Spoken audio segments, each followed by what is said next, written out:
तरह आपने देखा कि महिमा महिषासुर मर्दिनी जो देवताओं के तेज से उत्पन्न हुई माँ भगवती जगदम्बिका आदिशक्ति के महिषासुर मर्दन के पश्चात देवताओं ने उनको आह्लादित होकर के उनकी स्तुति करी और इंद्र आदि देवता माता की भगवती की स्तुति कर रहे हैं। मार्कंडेय पुराण के देवी जो सप्तशती के खंड में चतुर्थ अध्याय में आप देखेंगे, पढ़ेंगे या प्रार्थना करते हैं, उसमें है कि महिषासुर मर्दन के बाद माता की स्तुति इंद्र आदि देवताओं ने किया। अब हम यह बीच बीच में श्लोक और सप्तशती के माध्यम से आपको बताने की कोशिश कर रहे हैं कि ये जो माँ जो फार्म का जो विश्वधारता है, विश्वस्य रूपम विश्वस्य बीजम है, उनकी स्तुति देवताओं ने किया, बारंबार किया। अब हम आपसे थोड़ी देर के लिए यह बात जानना चाहेंगे, स्तुति करना क्या है? समर्पण है कि स्वार्थ की चाटुकारिता है? अर्थात देवताओं का काम बन गया, महिषासुर का वध हो गया, इसलिए देवता खुश हो गए और माँ की स्तुति करना शुरू करिए। चतुर्थ अध्याय में ऐसी बात है, पंचवें अध्याय में माँ की स्तुति है। मेरा उद्देश्य सिर्फ ये जानना है और बताना है आपको कि हमें आपको भी जब जरूरत पड़ती है तो हम किसी चीज़ की उपासना करते हैं, आराधना करते हैं, उसकी बड़ाई करते हैं, या थोड़े से प्रसंग में देख लें कि नवरात्रों में हम माता की बड़ाई स्तुति गाते हैं, सारे पाठ करते हैं, तो दो बातें हैं। एक तो हम अपने स्वार्थ में उसको कुछ प्राप्त करने के लिए, अभिष्ट चीज़ों को प्राप्त करने के लिए उसकी आराधना करते हैं, और हम आप तो करते हैं नियत कर्म करने के लिए, उसका रिजल्ट पाने के लिए ऐसी कामना करते हैं। हमारी चीज़ें जो पास नहीं होती हैं उसका सकाम कर्म करके प्रार्थना करते हैं। भगवान शंकर ने, हमने आपको द्वितीय अध्याय में बताया, ये बात हुई कि कलिकाल में हे माँ कोई ऐसी गौरी भगवती शिवे ऐसा कोई उपाय हो तो आप हमें बताएं, यह बात हो चुकी है। तो निश्चित है कि सकाम का रिजल्ट, कर्मों का फल पाने के लिए माता की स्तुति करी गई, प्रार्थना करी गई। यह सबने किया, हमने भी किया और आपने भी किया। हमारी आपकी कोई ज़रूरत पड़ती है तो हम अपने माँ बाप, परिवार, समाज में भी ऐसी स्तुति करते हैं, लोगों से आग्रह करते हैं, निवेदन करते हैं, वहाँ तक तो सही है। लेकिन दूसरा पक्ष यह है कि कुछ तांत्रिक या कुछ लोग या समाज में कुछ लोग किसी की बड़ाई करके, स्तुति करके बहुत ऐसे काम साध लेते हैं जो नहीं होना चाहिए, या जो दूसरों को दुख और पीड़ा पहुंचाता है। किसी विशेष स्वार्थ में आप कोई कार्य सिद्ध के लिए किसी से काम करा लेते हैं और वह कभी न कभी आपको पीड़ादायी हो जाता है या समाज के लिए पीड़ादायी हो जाता है। लेकिन हमारा इतना कट स्वार्थ होता है कि हम व्यक्ति विशेष, देव विशेष और किसी की चाटुकारिता जैसे हम स्वार्थ में लग करके उसकी प्रशंसा करते हैं, कभी कभी झूठी प्रशंसा करके हम चीज़ें हासिल करते हैं। लेकिन आप उसके दूरगामी रिजल्ट को देखेंगे तो उसका काम है, उसको गामी का उस चाटुकारिता या स्वार्थ में निहित जो कर्म आपने किया है उसका जो आपको रिजल्ट मिला है, उसका अंततः परिणाम या रिजल्ट नेगेटिव नकारात्मक कर्म में जाता है, आपके लिए भी वह नुकसानदेह होता है। यहाँ चौथे अध्याय और 5वें अध्याय में जो देवताओं ने स्तुति करी माता की, वह सेवा के लिए करी। निश्चित है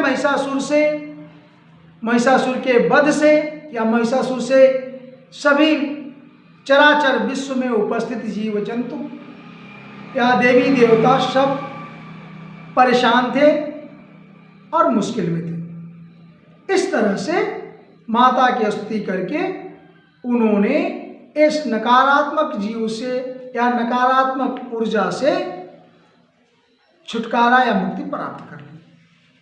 तो यह अगर आप नकारात्मक काम करने से बचने के लिए या उससे छुटकारा करने के लिए स्तुति करते हैं, प्रयास करते हैं, कर्म करते हैं, तो यह सेवा धर्म समझा जा सकता है और यह सेवा है। आप भी आराधना करते हैं किसी काम के लिए, काम सफल होता है, समाज सेवा कर रहे हैं, ईश्वर की सेवा कर रहे हैं और आप सनातन का पालन करते हैं, क्योंकि भगवान ने कहा कर्मण्येवाधिकारस्ते, कर्म करना आपका अधिकार है, फल नहीं लेना है। लेकिन अगर आप हमको समर्पण कर देते हैं कर्म का, तो कर्मों का बंधन भी नहीं लगता है और सेवा धर्म आपका सेवा करना ही है। यहाँ तक तो बात समझ में आती है। लेकिन अगर आप उसी काम के लिए, किसी काम के लिए चाटुकारिता और स्वार्थ बस करते हैं, निहित स्वार्थ पीछे स्वार्थ देखते रहते हैं और स्वार्थ खत्म हुआ तो आराधना बंद हो गई और पूजा बंद हो गई या उपासना बंद हो गई, या केवल आपके कुछ संयमित फल को तो दे देगा, तात्कालिक लाभ मिल जाएगा, लेकिन अनवरत अगर आप अपने को सुख संपत्ति और उसके साथ स्वयं को सुख में चाहते हैं तो यह संभव नहीं होता। उसके लिए तो निष्काम कर्म करना पड़ेगा, आराधना करनी पड़ेगी, सेवा सर्विस करनी पड़ेगी। तो सेवा में कोई, आप जब सर्विस करते हैं तो कोई उसका डिमांड नहीं होता, उसका बैक नहीं लेना की इच्छा रहती है, निष्काम करते रहते हैं और आपको उसका लाभ भी मिलता रहता है।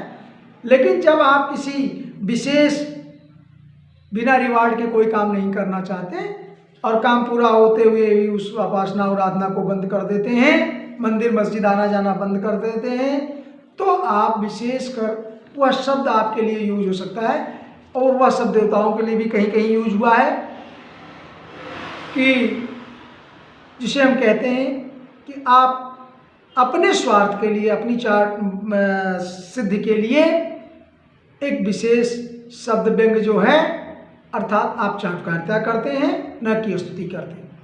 हम आपको यह समझना पड़ेगा कि माता की अगर हम आराधना कर रहे हैं, आज हम पूजा कर रहे हैं, तो सेवा में कर रहे हैं या चाटुकारिता में करते हैं। अगर आप इतना समझ सकते हैं तो आपको मोक्ष गति मिलेगी। सेवा की तरह आप आराधना करें, उस तरह से हम लोग भी देखते हैं और करते हैं। इन आदि देवताओं ने माता की आराधना की, स्तुति करी। जब उन्हें सफलता मिली तो उन्होंने माता को संबोधन किया। चौथे अध्याय के 3 श्लोक में निशेष देवगण शक्ति समूह मूर्ता, हे माँ, जो देवता गणों की समूह से आप उत्पन्न हुई हैं, समुदाय में जिनका स्वरूप है, उन शक्ति स्वरूप जगत को व्याप्त करके जिसने रखा है, उन्हें सभी देवी देवताओं का नमस्कार। और ऐसा फिर आगे उन्होंने अगले श्लोक 5वें में स्तुति में कहा कि वह लक्ष्मी या श्री स्वयं सुकृतिना भवनेश लक्ष्मी पापात्मनां कृतधियां हृदय सुबुद्धे। माता, आप पूर्ण आत्माओं के घर में जो सकारात्मक कर्म करते हैं, उनके घर में आप लक्ष्मी के रूप में, या श्री स्वयं सुकृतनान भवनेश लक्ष्मी, उनके घर में आप लक्ष्मी के रूप में विराजमान रहती हैं, तथा पापियों के यहाँ दरिद्रता के रूप में, पापियों के यहाँ दरिद्रता और अविद्या के रूप में आप निवास करती हैं। और शुद्ध कर्ण अंतःकरण वाले, जिन्हों दुनिया से ज़्यादा लेना देना नहीं है और आप हैं, वैसे शुद्ध अंतःकरण वाले पुरुषों के यहाँ आप बुद्धि के रूप में निवास करती हैं, विद्या के रूप में निवास करती हैं। और श्रद्धावान सत्पुरुषों के रूप में घर में जो सत्पुरुष हैं, सत्पुरुष मतलब सकारात्मक काम करते हैं, उनके घर आप श्रद्धा के रूप में रहती हैं, अर्थात वो आपसे श्रद्धा रखते हैं, केवल आपसे कुछ चाहते नहीं हैं और आपसे प्रेम करते हैं। वो सत्पुरुष, उनके घर में आप श्रद्धा रूप में निवास करती हैं। श्रद्धा शताम कुल जन प्रभवस्य लज्जा तम त्वाम नता अस्म परिपाल देवी विश्वम। अर्थात जो सत्पुरुष हैं उनके यहाँ आप श्रद्धा के रूप में निवास करती हैं और पुनीन मनुष्यों के घर में लज्जा के रूप में निवास करती हैं। लज्जा रूप, लज्जा रूपेण संस्थिता। लज्जा मीन्स क्या है? संकोच, जो परमात्मा के भी होता है। भगवान श्री राम को भी सकुची, जब वो अपने गुरु के पास जाते हैं संकोच करते हैं, जब आप बड़ों के पास जाते हैं संकोच करते हैं। कोई काम जो आपको अच्छा नहीं लगता, लज्जा आती है, संकोच आती है, इसलिए आती है कि उसमें कुछ न कुछ मर्यादाओं का हनन होता है। लज्जा रूप वहाँ है जहाँ आप फील करते हैं कि समथिंग इज गोइंग रॉन्ग और यह it should not be done, यह होना नहीं चाहिए। यह चित्त आप दिमाग से सोच सकते हैं, मनन कर सकते हैं। तो ऐसे रूप में, लज्जा के रूप में भी माता भगवती ऐसे लोगों के यहाँ निवास करती हैं जो चिंतन करते हैं, जो कुलीन होते हैं, उनके घर में आप लज्जा रूप में निवास करती हैं। और उस दुर्गा रूप को हम लोग, जो पूरे संसार का पालन करता है, तम त्वाम नता अस्म परिपाले देवी विश्वम, ऐसे माता जो लज्जा के रूप में, लक्ष्मी के रूप में, श्रद्धा के रूप में, दृढ़ता के रूप में, विद्या के रूप में निवास करती हैं, उनसे या उनको हम नमस्तस्यै नमाम स्मराम, उनका नमन करते हैं, उनकी वंदना करते हैं। ऐसी भगवती दुर्गा को हम नमस्कार करते हैं। और कहते क्या हैं देवता लोग? अस्म परिपालय देवी विश्वम, हे माँ देवी भगवती, आप इस तरह से पूरे विश्व का पालन कीजिए। अब आप ध्यान दीजिए, देवता की स्तुति किस लिए है? सेवा के लिए। परिपाल विश्वम, उन्होंने कहा विश्व की परिपालना करिए, पालन पोषण करिए।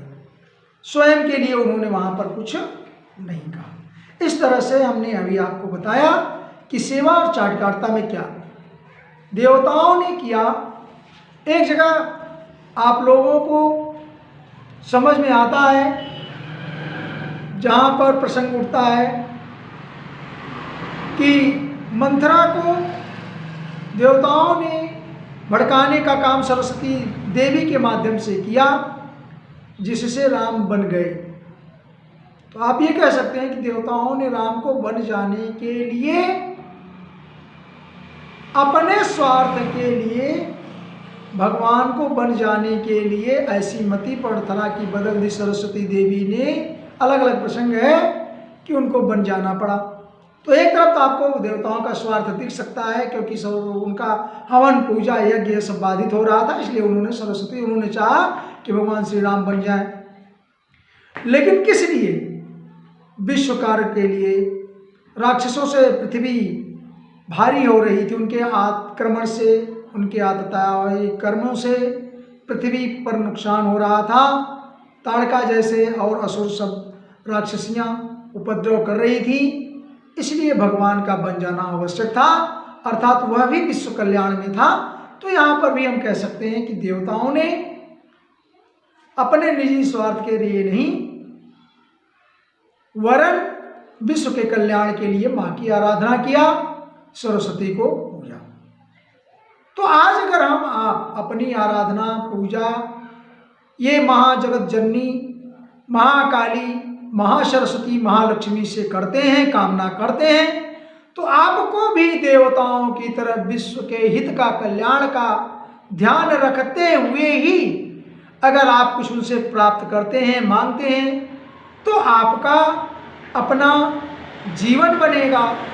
और यही नहीं, भगवान जिन्होंने कहा कि कर्मण्येवाधिकारस्ते गीता में, उनका भी वह आशय पूर्ण हो जाता है कि आप कर्म करें, आप पूजन पाठ करें, आप देवी की आराधना स्तुति करें, लेकिन उसका फल न प्राप्त करने की इच्छा से करें, समाज सेवा के लिए करें, विश्व सेवा के लिए करें, तो निश्चित है आपको भी वह मोक्ष की गति प्राप्त होगी, आप भी देवताओं की तरह उपस्थित होंगे। इस तरह से चतुर्थ अध्याय में देवी की पूजा के बाद स्तुति देवताओं ने करी, तरह तरह के श्लोक, और यह सप्तशती से प्रेरित हमने आपको केवल यह बताना चाहा कि देवी की आराधना, पूजना और स्तुति करें, निश्चित करें, रूप का ध्यान करके करें।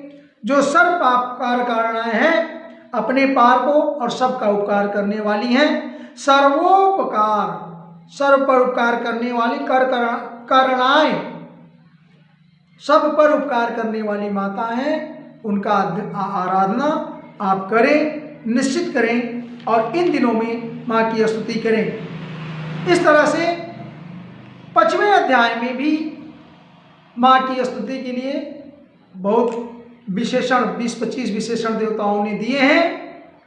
वो भी आपको आने वाले अलग वीडियो में, संभवतः नेक्स्ट वीडियो में मिलेगा। और तब तक के लिए जय श्री कृष्ण, जय माता दी।